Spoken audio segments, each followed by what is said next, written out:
We'll now call the Caroline County Board of Supervisors meeting to order for November 16, 2010. And I would like to start off by recognizing board members present this evening.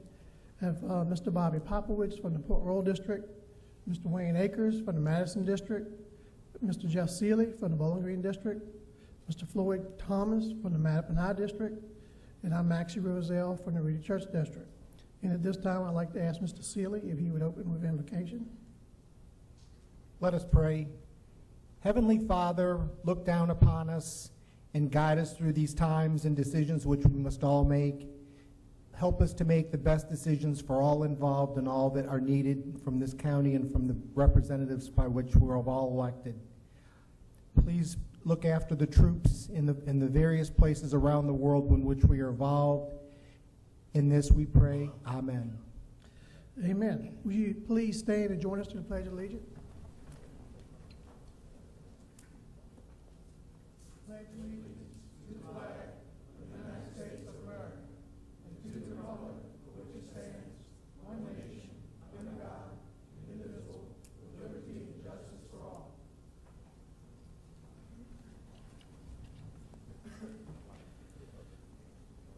I didn't notice until you said, until we turned around. That it, Okay, Mr. Ashcraft, we have amendments to the agenda. Mr. Chairman, we do have three amendments actually. Under consent agenda item A, approval of the minutes, we need to have that removed. We also need to remove item 7 relative to the GIS. We will have that back on your agenda for the 23rd. And then we need to add a closed session at the end of tonight's regular meeting. Mr. Thomas has a section number if you need that right now. 3711A7. Mr. Chairman, I make a motion that we add closed meeting pursuant to section 2.2-3711A7, consultation with legal counsel. Okay, and the approval of the removed And the A. removal of item A under consent for minutes and item number 7. Motion made and properly second. All those in favor say aye. Aye. Aye, opposed, same. Motion carries. Thank you. Okay, open the board comments. Mr. Popowich. Yes, Mr. Chairman. I'd like to remind the board that the third annual Wounded Warriors Hunt and Dinner is going to be taking place this Saturday. I believe that starts at 5 o'clock, at least the dinner does. The Wounded Warriors come from Fort Meade and spend the day with Mattaponi Hunt Club members on a private hunt. And I know that the last two have been very successful, and the troops that were there really enjoyed that, and I enjoy being a part of that and getting to talk to those guys. So just wanted to let everybody know that is happening, and kudos to Mattaponi Hunt Club and also to Company 6 for sponsoring that. Very good. Thank you, sir. Mr. Akers? Mr. Chairman, I do have, and if you would allow me a few minutes to share with the board, and I'm going to pass the information on to Mr. Ashcraft when I'm finished. But as many of you know, I was at a conference, Mr. Thomas and I were at a conference a couple weeks ago, and some of the information that was shared, and as some of you know, I was re-elected to the Board of Directors of Virginia Association of Counties last year to fill a term of Jim Howard, and was re-elected this year to a 2-year term. And some of the issues that have come through the Board of Directors meeting that I trust staff is on top of it or not, we need to make sure that we get on top of it. One has to do with a bulk fuel contract that is offered through VACO and BML. I realize we just voted on a fuel contract for the county, but VACO and BML have now tied in with the state of Virginia, and so they are working with and participate in the DGS procured fuel contract, and it's something that we really need to look at seriously, and it has saved a lot of other counties a great deal of money over the year. The other is a merchant card contract. It's a credit card, basically authorization of for counties to use for people to pay their various tax and utility bill cost. The other is the Virginia retirement system. One of the things, in order to reduce increasing program cost, VACO supports legislation providing localities with greater flexibility in making adjustments to VRS benefits. We need to make sure that that is something that we're going to support as well as a county, because it does give us more leeway in how we pay the VRS percentages on employees. It gives us a lot of other opportunities. But one of the things that we're looking at and we're asking for is the fact that have we supported legislation that would require employees that are hired after July 1st to pay that 5% or pay a portion of that 5% that we now pay into VRS. That is something that the state has, of course, enacted and said that's what you will do if you are hired after July 1 of 2010. The employee will pay the 5%. And so I think we need to look at that and make sure that that is something that we're doing. One of the sessions was the VDOT sessions, and I was amazed at some of the things that had come out of that. I want to make sure that Mike and I will again pass this information on to you. There appears to be a lot of money that was left around by the last administration that was not used effectively. And so, according to the Commissioner of Transportation, there appears to be a great deal of money that's going to be put into the system and to be used in this biennium, in this calendar year as well as the next calendar year. Some of the things that he talked in terms of were there's over $400 million in toll credits that had not been used, and so that is going to be used in this coming year.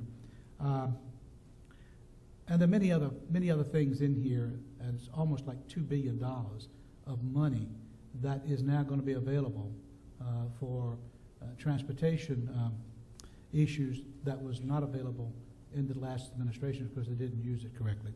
One of the things that I found interesting, there was an audit done of, as we know, of the transportation VDOT completely, and one of the things that has come out of that is the fact that they are recommending that the governor should reevaluate the closing of the residency offices throughout the state. So that is going to be something that's going to be done over the next year, 6 months to 12 months, that they are going to look at whether the resident offices should be opened up in the various counties. If that happens, I think that we need to be on board supporting the Bowling Green residents to be reopened, because even though they do come and talk to us once a month or once every month, every other month in Fredericksburg, it is not like having a local guy to come and that we can get in touch with and talk to on a regular basis. Again, I'm going to pass this information on to you.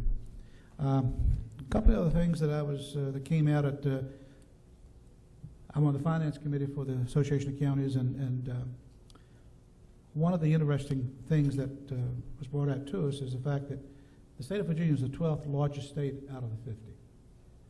We're the 7th per capita income in the United States. We are 39th per capita as far as tax burden is concerned, and this is total tax. We're 47th as far as Medicaid cost of benefits, and we're 33rd in funding per pupil, school-aged children, and but we're 19th. That is on the state level, but we're 19th as far as local funding toward per pupil cost. And we have we're the 37th lowest gasoline tax rate in the state or in the United States. Another item that we've talked about is the uniform communications tax, and I trust Fran has been told about this, or someone has. The Auditor of Public Accounts has now given an opinion as to how this money should be shown. As far as in the past, I think that, let's see, he's now needs to show that it's a non-categorical aid, state aid. In the past, it was not. It was not shown as a state aid funding, but as a local funding, and now he is saying that it needs to be shown as revenue as a non-categorical state aid. I guess we know what that means is the fact that the state is now going to say they're giving us more money because they're going to use this as a means to say they're giving us more money.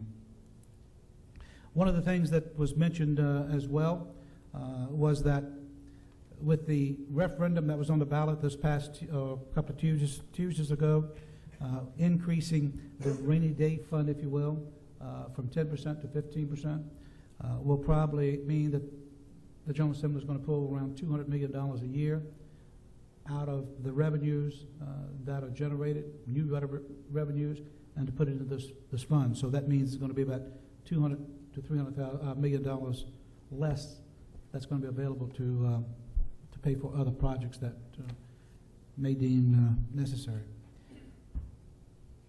The Commission of Revenues is supporting, we had a presentation by the Commission of Revenue Association, and they are supporting legislation to the General Assembly that will give them more work, if you will. It's going to allow them to do more in their local office, such as local registration of all state and local taxes, business one-stop shop, if you will, monitoring of local option portion of the state sales and use tax, the meals tax, sales tax, and audit partnership with the Department of Taxation, and expansion of the DMV Select Services, and registration and monitoring of Department of Professional Occupational Regulation, applicable business. My concern with this, and I really admire the Commission of Revenues, and I think it's great, but my only concern is this going to require additional people in that office, and if so, we know the state does not step up to the plate and do that. It's going to be local monies that are going to have to pay for those types of new people. So I think we need to keep a really close eye on that, and so that we'll know what's really happening. The Chesapeake Bay was a big issue and a big subject, and Mike, we really need to go over this information here, and it shows what the Virginia Association of Counties is doing through the governor, as well as trying to pursue the president to relax some of the local requirements as far as the environment is concerned. The prescription discount card, I would be anxious to know how much we have saved the county residents. A couple of years ago, about a year ago, it was well over $100,000. I would be anxious to know as to what it is now. They're expanding that service, so I think we need to look at that to make sure that we have advertised all of the programs that are available through that program. The Virginia Cooperative Extension, have you been abreast of what's going on there? Okay. It appears that the Virginia Extension Cooperative is looking at redesigning their operation, whereas they're going to go to more of a regional approach rather than a local approach. And if you want the local approach, then you pay for the local approach, the local people do. But they will have a regional office where staff will be at the regional office. But they'll allow you to keep your local office as well, but local government's going to have to pay for it. That's one we really need to be involved in as well. One of the things they asked us as we were in one of the sessions is, are you ready to provide Line of Duty Act benefits in 2012? Do we know what Line of Duty benefits is all about? We need to find out, because it's going to be quite costly. It's going to be benefits paid to law enforcement as well as fire and rescue, and death benefits, other type of benefits, and it's coming in 2012. So if we don't know about it, we better find out about it real quickly, because it's going to be costly as well. Mr. Chairman, that's pretty much it as far as the conference. It really was an outstanding conference, and it was great. The other thing I'd like to ask the board is if the board would be willing to change its December meeting from December the 14th to December the 7th, or the 20th, or 21st. It makes no difference. It's the fact that December the 14th is just a really bad day for me, and I cannot make it on December the 14th. And if nobody has any conflict for the 7th or the 21st, I would appreciate, or any other day of those weeks, whether it be the 16th or... All right. 7th. Good with me. How about you, Mr. Vice Chair? Actually, the 14th was a bad day for me, so 7th works. Okay, Okay, Mr. that worked for Seeley? me. Okay. Mr. Popowitz? Yes, sir, I think I do 7th as well. All right. Thank you, Mr. Chairman. I think we can accommodate that. Mr. Ashcraft, you make the, okay.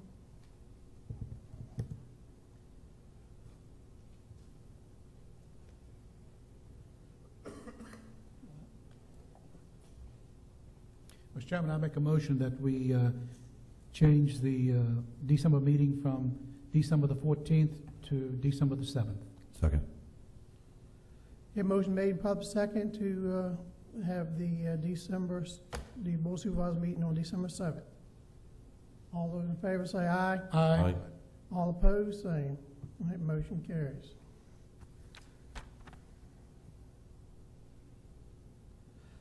Okay. Mr. Seeley? No comments at this time, Mr. Chairman. All right, thank you. Mr. Vice Chairman? Yes, Mr. Chairman, I do have one, and I received an email from a citizen that asked me to come and see the condition of Bowling Green Elementary School and basically discuss what was going on there. And her name is Jacqueline Richardson, so I know the board has rules about citizens in one district contacting another board member. So I never even asked her what district she's in, so whoever district she's in, I apologize for not letting you know, but I just met with her yesterday. And we basically went through the school, and I think we're going to discuss some school things. I talked to Dr. Kelo about those too. But part of the issue was some of the funding that the board had approved actually several years ago to fix things like the bathroom in Bowling Green hadn't been done. And as explained to me by Dr. Kelo, it appeared that the school board had changed their priorities and didn't do those things. So whereas I thought they were done already, they hadn't been done, and I think we should just bring those up for discussion once the school gets here and we talk about school funding and things.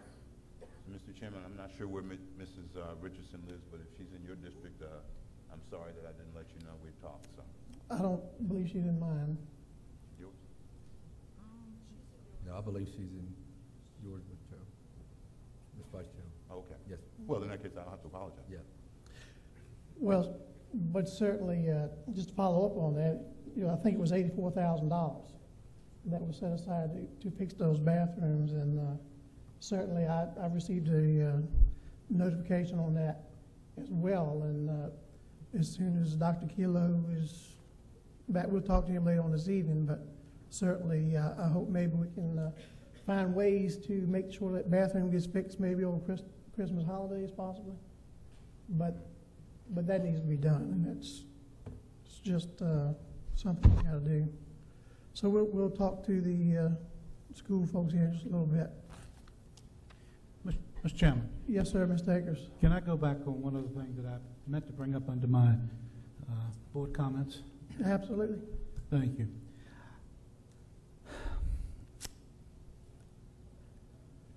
As the board recalls, we last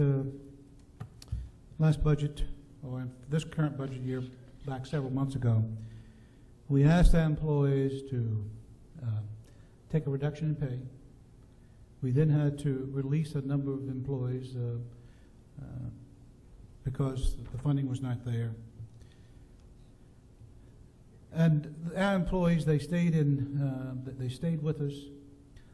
They kept doing an outstanding job. In fact, they did more for less than what they've been paid for in the past, and they had to do more because there were less people to do it. I'd very much like to see this board show the county employees that took a reduction, the county employees that took a reduction in their salary this past spring, I would, if a motion's in order, I would make a motion that we give those employees, and those employees only, that took the reduction in salary, $1,000 bonus for full-time people, one time, and we cannot call it a bonus, we can call it a whatever. Some people get upset over the word bonus. The merit, I think, is something else that other people get upset about. I really don't care what we call it, but I do believe that we need to show the employees that this board has not forgotten them, and this board is certainly appreciative of their hard work and what they continue to do for the citizens of Caroline County. And again, my recommendation would be for full-time employees that a $1,000 amount be awarded to them, and for part-time, $250. But again, only to those that their salaries were reduced in this budget process. Is that a motion? Mr. Chairman, it is a motion so we can get out for, see if it's a second and discussion. Mr. Chairman, I think that we should wait until we go through Ms. Hatcher's report for the county for the first quarter of the year, because there's some numbers in here that I think that we all have to work towards, including county staff, and I don't know that we should be putting them under any undue burden at this point, or the county administrator, until we look at this closely financially. Okay, Ms. Hatcher, could you come forward?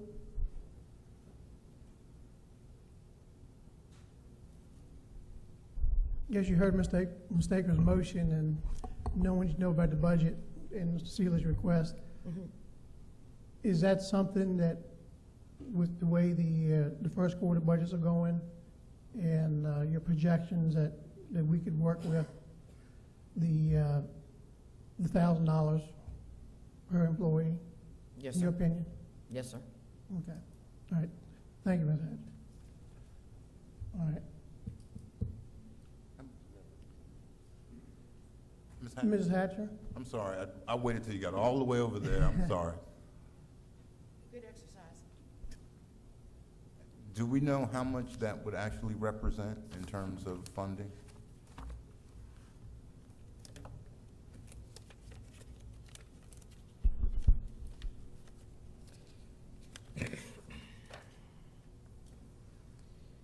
Total is $177,000 for the full-time and $9,100 for the part-time.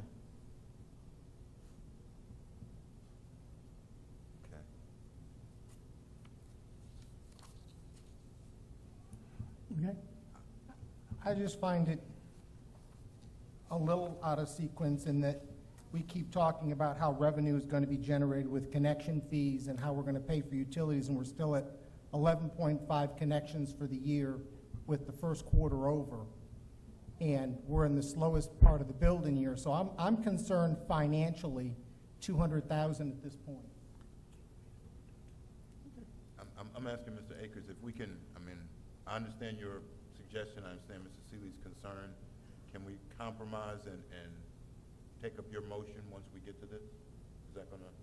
Sure, we could, May you have know, a we little could, more, we yeah. may have a little more reason to do it or not do it based on that. And I'm sure you've got that advantage because you met with the finance committee. So if it's fair, can we yeah, wait? absolutely. I don't want to do anything.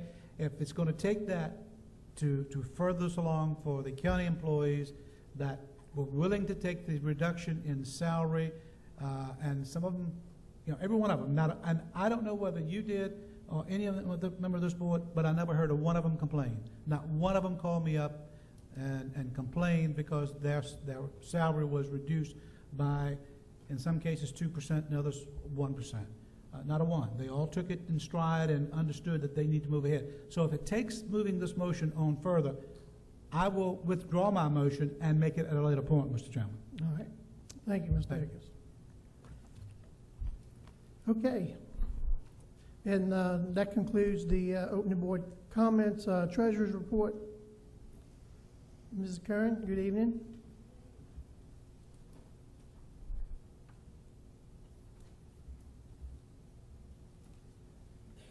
Good evening, board members. You all should have a copy of the balance sheet as of September 30th and the revenue summary comparing this first quarter with the same quarter last year. I will make a note. I looked at last year's cash where we were at September 30th of 2009, and we are up about $135,000 in cash, but some of that is still the restricted cash with the SNAP accounts that's being held for bonds. But we are up slightly over the previous year. Looking at the revenue summary, the taxes, if you look on page 1, the total taxes are $751,000 for the quarter. Last year they were $542,000, so we're up a little over $200,000. This is the quarter that we spend a lot of time trying to contact folks about real estate and personal property taxes that didn't get paid in June. And we've seen some, with DMV stops and some of those others, we've been able to collect that. The local sales tax is down slightly, but last year we had a one-time, in August of last year, from a payment for Dominion, some supplies that were put in over there. So I'm feeling that the sales tax is up when you consider that. Permits are just down slightly. The other notice with the 911 money, last year they were in a separate fund. That money's now being shown in the general. We've taken the fire program's money out of the general, and they're in their own fund now, so you'll see some differences. There were some timing differences as well in the reimbursements and in the some of the grant money where we actually accrued it for the audit, and last year we had not gotten that information in, so there'll be some timing differences there. As far as the utilities, it looks like the availability fees are up over last year, and the billing is slightly up. So that's with the increase in the rates, explainable. Are there any questions about any particular areas? Board members have questions? Mr. Popowitz? No, sir. Mr. Hickers? Mr. Seeley? I guess I have one question. I know last year was a slow year. How does this compare to the year before last in terms of revenues when we look at transient occupancy tax and permits and those kinds of things? I'd have to look back at rather than compare. I know that I looked at the taxes because they are, it's steadily up. The local sales tax was up over 2 years ago. And this, it's steadily going up. Okay. Thank you, Mr. Chairman. All right. Mr. Vice Chair? Just one quick one. Mrs. Kern, with regards to the ambulance recovery fees, we have in the first quarter almost $200,000. Now, of course, that's good news, bad news. The bad news is people are going to use it. The ambulances, we actually get reimbursement from their insurance. But it looks like we are on a pace to far exceed our budgeted amount. We're talking about $200,000 in a quarter. That could be $800,000 for the year, and we budget $675,000. Any cyclical data you have that would back that up, or are more people going to the hospital in June or July? Is it? There's no. Is there a rhyme or reason to it? Is really my point. I know they've been working with the hospital, haven't you? Working with the hospitals and working with the billing contractor, as well as switching over to an electronic format. Okay. I think all of that combined has equated to that increase. So I'm hoping the amount of transports are less or about the same, but we're just having much better reporting, which is why we get that money back quicker. Is that what you're saying? We are, and we're collecting better. Yes, sir. Okay. Thank you very much. I'm sorry, all I do is record it. He's in charge of getting it to me. It looked like it was really getting to be big, and that's what I just wanted to double check. Okay, thank you, ma'am. Thank you. All right. Thank you very much. All right, next we have an update from Marie Schuler from Governmental and Community Affairs with Comcast. Good evening, Mrs. Schuler. Good evening. I'm here tonight at the board's request. They requested an update on Comcast services. Comcast has been providing cable television service to Caroline County for about 10 years now. We actually acquired the system from Mid-Atlantic Properties. And as all of you are aware, we, about 3 years ago, started to do an upgrade here in Caroline County. And unfortunately, it was kind of a piecemeal operation. We were doing a lot of the undergrounding work, which is still in the ground. We had a little bit of a delay because of our pole attachment agreement, but that was finalized, and we do have a legitimate pole attachment agreement. But then the economy hit, and that put a skid on everything. We basically shut down the upgrade. And we have been every year looking at what we can do to improve the services here, restart the upgrade. Mr. Ashcraft has been very diligent in following up with me to see what is going on. Unfortunately, we're not in a position at this point to really give you any information. All I can tell you is that the construction group as well as the engineering group are doing another analysis. We're hoping that we can get it into the 2011 budget, but I can't promise anything. And so we're pretty much at a standstill until I hear something further. Good news is that about a year and a half ago, the head end that serves Caroline County was a standalone head end, and about a year and a half ago, we actually interconnected the facilities with our Spotsylvania operation. So we were able to provide service from the cable television service from Spotsylvania into the residents' homes here in Caroline County. Right now, what we're working on is a plan to expand the number of cable channels that we're providing. And I've heard, and it's still being worked through, that it could actually double the number of channels that they currently have here. I should have answers on that probably the first quarter of 2011. We want to get that rolled out as quickly as we can. Part of the reason we are doing that is because not only have we interconnected the facilities, but we've also done a lot of work behind the scenes in putting equipment in that helps to support these what that we want to roll out. So we're hopeful to be able to provide a more robust lineup to the residents, and we have heard that that's what they're looking for. Now we know, of course, that they also want the advanced services, which is the internet service and the, to a lesser degree, the telephone service. But until we do the upgrade and get a two-way facility in here, we can't deploy those services. One of the things that's actually been hanging out for a while is Caroline Pines.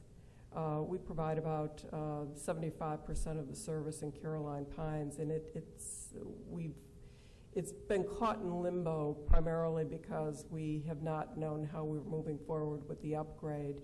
On a separate track, we've asked the construction department to submit information to our division office so that we can look at possibly building out the rest of Caroline Pines. Okay, and if you would bear with us. Now, I have been contacted by the folks at Caroline Pines who, are very concerned about the level of service, and there were some upgrades made and just stopped. And the intentions of Comcast to continue on, how much longer would that possibly be? There's been some investment already, but do you have any idea? Part of what they're doing, the construction and engineering department are doing in their analysis is looking at what was done prior, what construction had been previously done, and what the condition of that plant is, what needs to be replaced, although it was brand new when it was put in. So no, I can't. I wish I could, but I can't give you any timeline at all at this point. as Okay. soon as I hear something, I will be more than happy to come and speak to you about it. Okay, would, you think Comcast would, if there was another provider who would like to provide Caroline County, would Comcast be willing to talk to another provider? Well, the franchise that we have is, I mean, it is a non-exclusive franchise. Any other provider can come into Caroline County if they so choose, but certainly if there's someone that wanted to talk to us about it, do some type of partnership, whatever, I'm sure that we'd be willing to have some discussions. Okay. All right, Mr. Popovich, Mr. Akers. Thank you, Mr. Chairman. Ms. Schuler, I appreciate you coming out again tonight, because you've been here many times before. I guess my concern is you talk about expanding the channels, doubling the channels. And I really wonder what the purpose is, because all you're going to do is, instead of having, and I'm only using this number because I don't know, 120 bad channels, now you're going to have 240 bad channels. And so I don't know, it does any good to expand the channels that's available. I think you need to work on providing better service and working on providing channels where people can watch on a consistent basis without having blockouts and blackouts.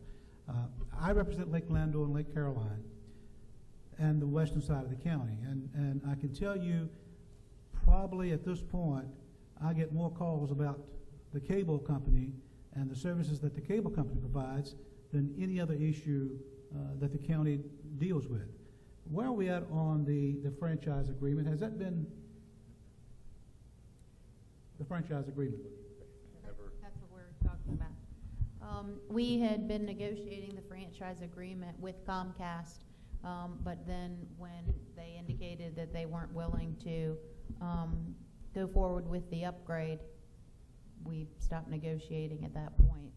So at this point, if the county so chose, we could say we're not going to renew, we're not going to discuss further with Comcast the franchise agreement and cut ties with Comcast, and in essence, cutting cable television to the western side of the county and probably into Mr. Rozell's section of the county. I think Bowling Green and Port Royal District is served by a different company altogether anyway. So we'd be looking at the what, Mr. Thomas? Mattapan covers both of those. Okay, So Carmel Church, I guess, goes through Comcast, so I guess at least 3 of us would be impacted from that. But again, I do get more calls about cable television issues than other issues out there. And so at some point, I think we have to make a decision whether we're willing to say, okay, we've had a good run for 10 years or whatever the number is. And we've had cable television in Caroline probably since the early 90s, 90, 91, 89, something along those lines. And just cut our losses and hope we can find someone else that would come in and put cable in that's going to be willing to make the expenditures to provide good, stable operations. And I hear what you're saying, and it should be good, stable service. If you're saying that they're having problems with the existing channels, then that's something that we definitely need to address. If they're having picture quality issues, et cetera. Yeah, that's what I'm saying, and we've said it before.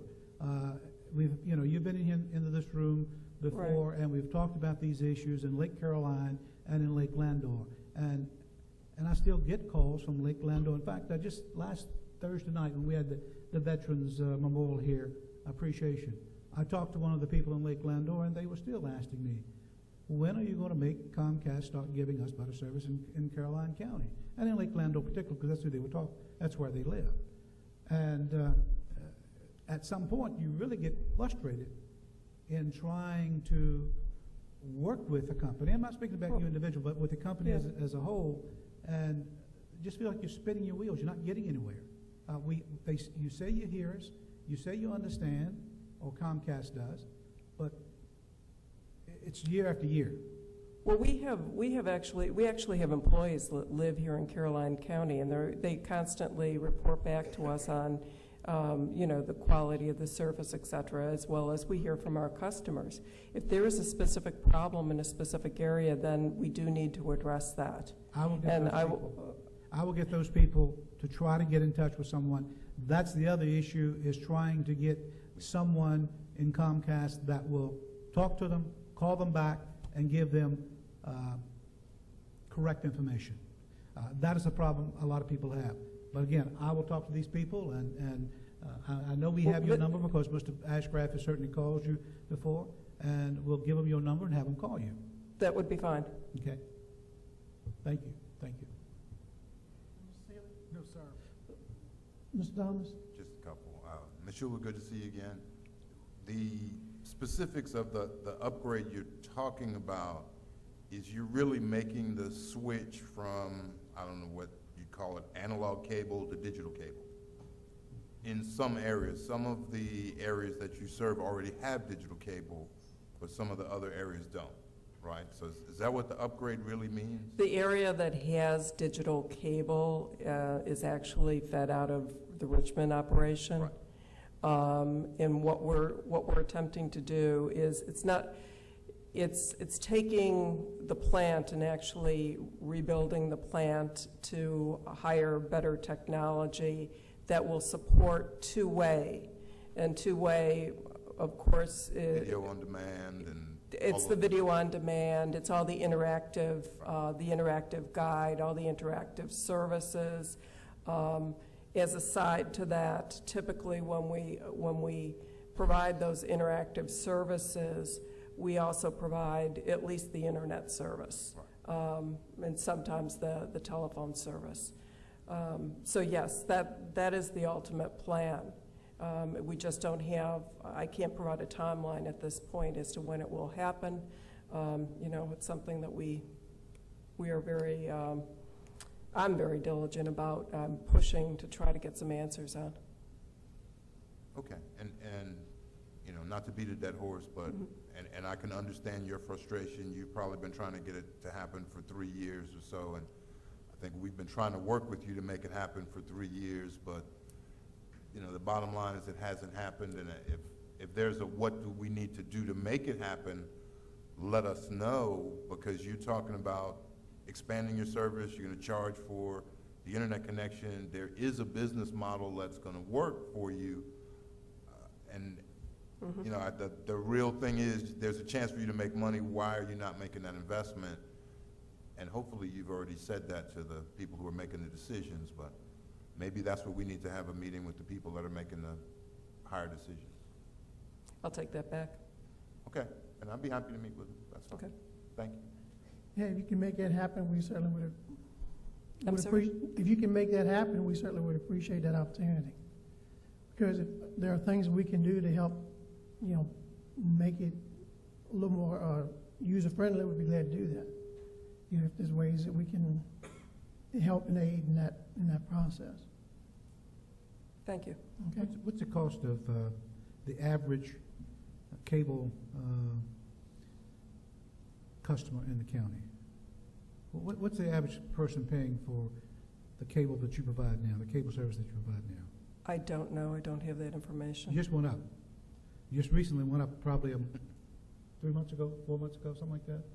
We got a notice from them. Yeah, something. It may have been in the spring of the year, but Yeah, you've gone up recently in the last 7 or 8 months. You've gone up on the cost. $2 and something. Possibly, yeah. Yeah. I can't remember the specific, but we get a notice whenever there's an increase. And Right. it was $2 and something for basic, and a little higher if you had higher.